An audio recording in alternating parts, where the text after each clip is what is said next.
जय सिया राम। कार्तिक मास की अध्याय कथा एक एक करके चल रही है। 12 अध्याय डल चुके हैं, ये 13वां अध्याय। श्री रामचंद्र जी हम सब पर कृपा कीजिए। जब हम कथा को मन से सुनेंगे और अपने जीवन में उतारेंगे, कितनी अच्छी अच्छी बातें बताई जा रही हैं कथा में, उसकी कथा के आधार पर हम अपना जीवन चलाएंगे तो हमारा जीवन बहुत सफल होगा। चलें 13वां अध्याय की तरफ। जय सिया राम।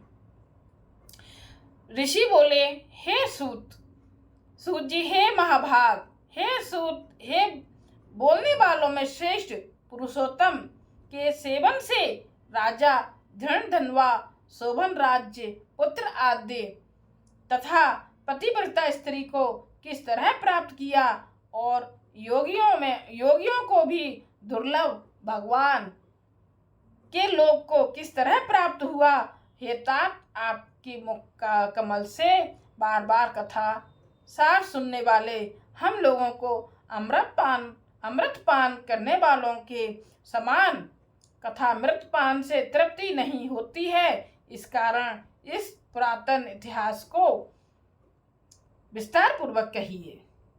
अब ये कह रहे हैं ऋषि लोग, हमारे भाग के बल से ही ब्रह्मा ने आपको दिखलाया है। सूत जी बोले, हे विप्र लोग, सनातन मुनि नारायण ने इस पुरातन इतिहास को नारद जी के प्रति कहा है। वही इतिहास इस समय में आप लोगों से कहता हूँ।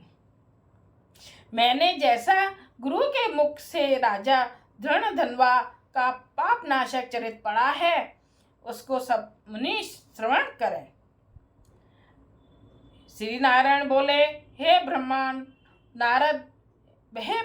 नारद, सुनिए, मैं पवित्र करने वाली गंगा के समान राजा धनवा की सुंदर तथा प्राचीन कथा कहूँगा। है देश का रक्षक, श्रीमान, बुद्धिमान तथा सत्य पराक्रमी चित्रधर्मा नाम का राजा था। उसको धनवा नाम से प्रसिद्ध अति तेजस्वी, सब गुणों से युक्त, सत्य बोलने वाला, धर्मात्मा और पवित्र आचरण वाला पुत्र हुआ।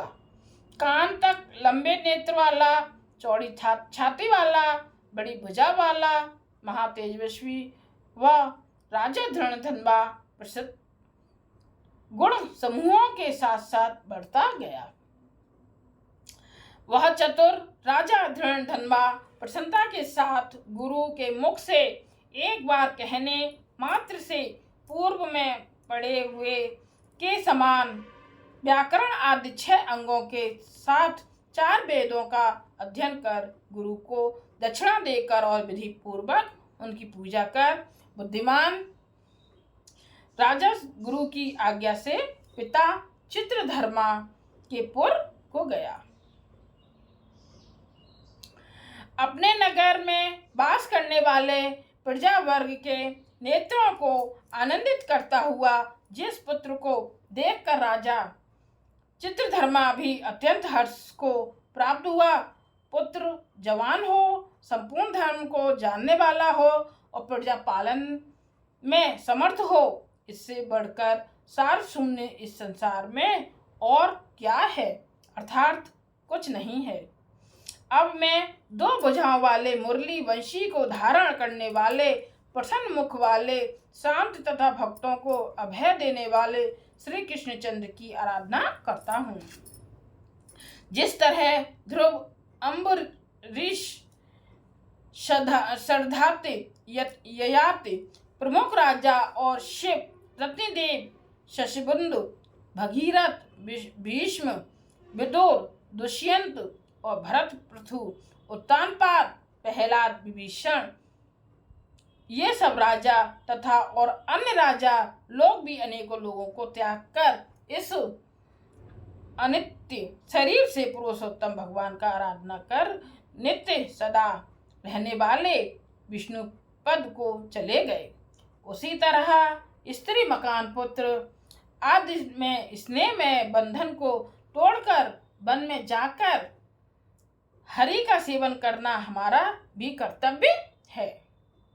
ऐसा मन में निश्चय कर समर्थ राजा धृणधनवा को राज्य का भार देकर स्वयं विरक्त हो शीघ्र पुलह ऋषि का आश्रम को चला गया।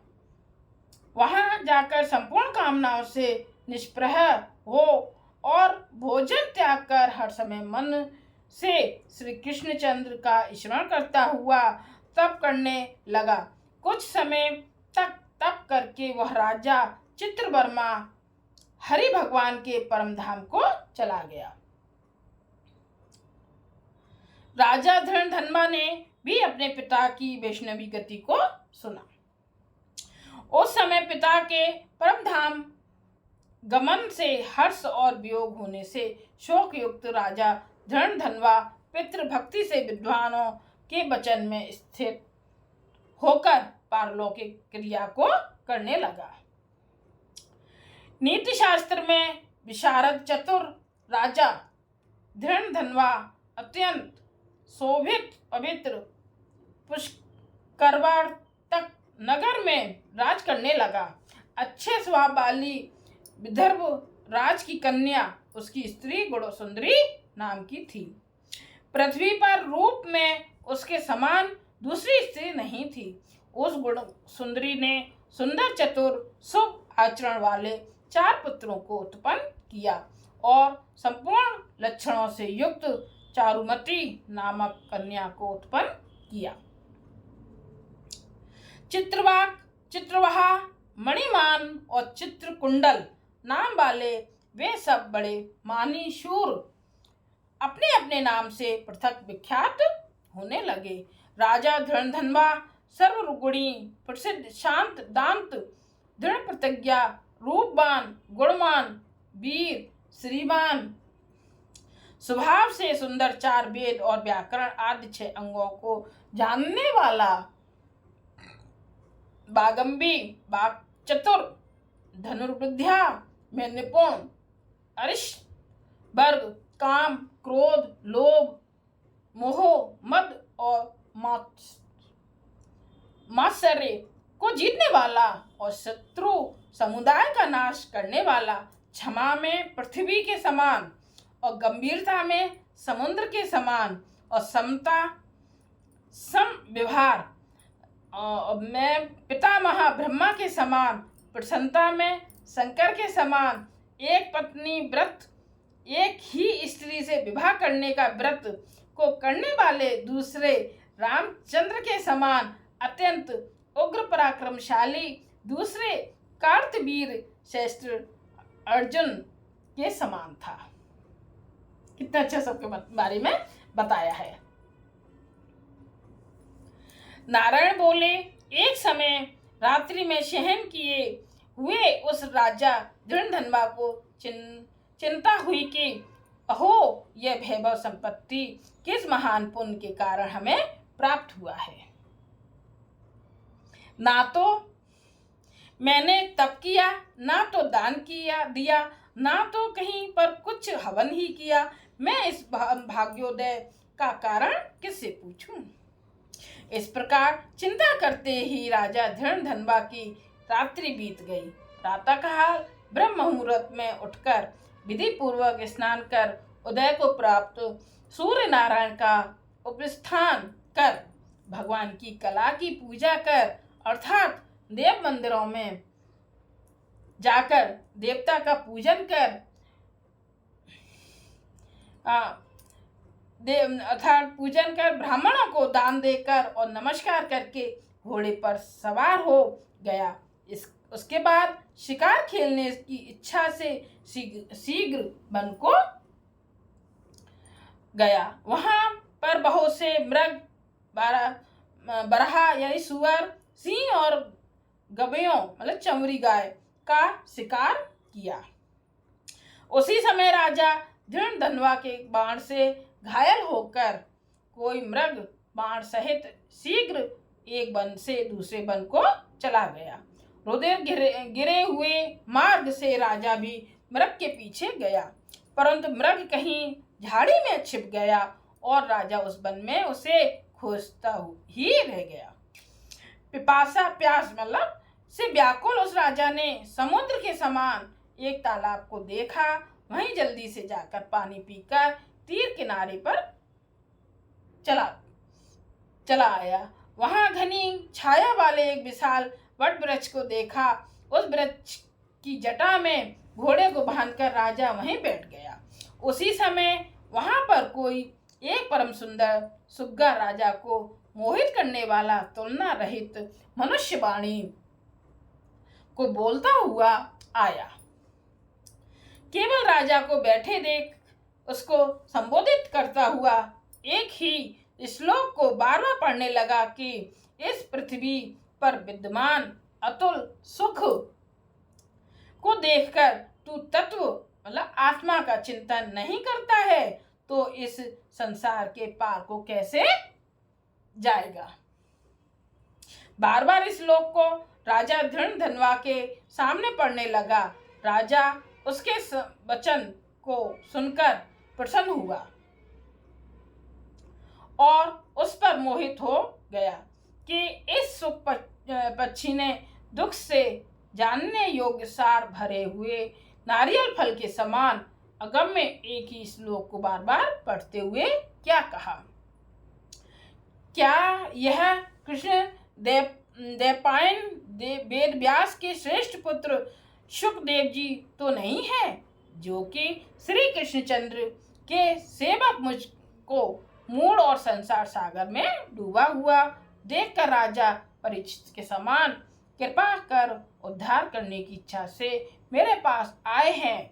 इस तरह चिंता करते हुए राजा धृणता की सेना समीप आ गई। सुख पक्षी राजा को उपदेश देकर स्वयं अंतर्ध्यान अलक्षित हो गया। उस सुख पक्षी ने पक्षी के वचन को स्मरण करता हुआ राजा अपने पुर में आकर बुलाने पर भी नहीं बोलता है और निद्रा रहित हो उसने भोजन को भी त्याग दिया था। तब एक एकांत में उसकी रानी ने आकर राजा से पूछा। गुण सुंदरी बोली, हे पुरुषों, मैं शेष यह मन में मलिनता क्यों हुई। हे भूपाल पृथ्वी के रक्षक, उठिए उठिए, भोगों को भोगिए और वचन बोलिए। देवताओं से भी दुख से जानने योग्य उस शुक्र पक्षी के सत्य वचन का स्मरण करता हुआ रानी गुण सुंदरी के प्रार्थना करने पर भी राजा धृणधन्वा कुछ नहीं बोला। पति के दुख से अत्यंत पीड़ित वह रानी भी दीर्घ श्वास लेकर अपने स्वामी की चिंता के उत्कट कारण को नहीं जान पाई। इस प्रकार चिंता में मग्न राजा का कितना ही समय बीत गया, परंतु संदेह सागर से पार करने वाला कोई भी कारण वह देख ना सकी। नारद जी बोले, हे मुनि, इस तरह चिंता को करते हुए पृथ्वीपति राजा धृणधन्वा का क्या हुआ सो आप कहें, क्योंकि हे मुनि, निर्मल वैष्णव चरित्र थोड़ा भी यदि सुना जाए तो पापों का नाश हो जाता है। जय सिया राम। सबको रानी कुष्मा का हाथ जोड़ के सबको प्रणाम। और मेरी कथा आप सबको कैसी लग रही है जरूर लाइक कीजिएगा, कमेंट्स कीजिएगा, अगर पसंद आए तो सब्सक्राइब कीजिएगा। और इधर मेरी फेसबुक पर भी चल रही है कथा। जय सिया राम।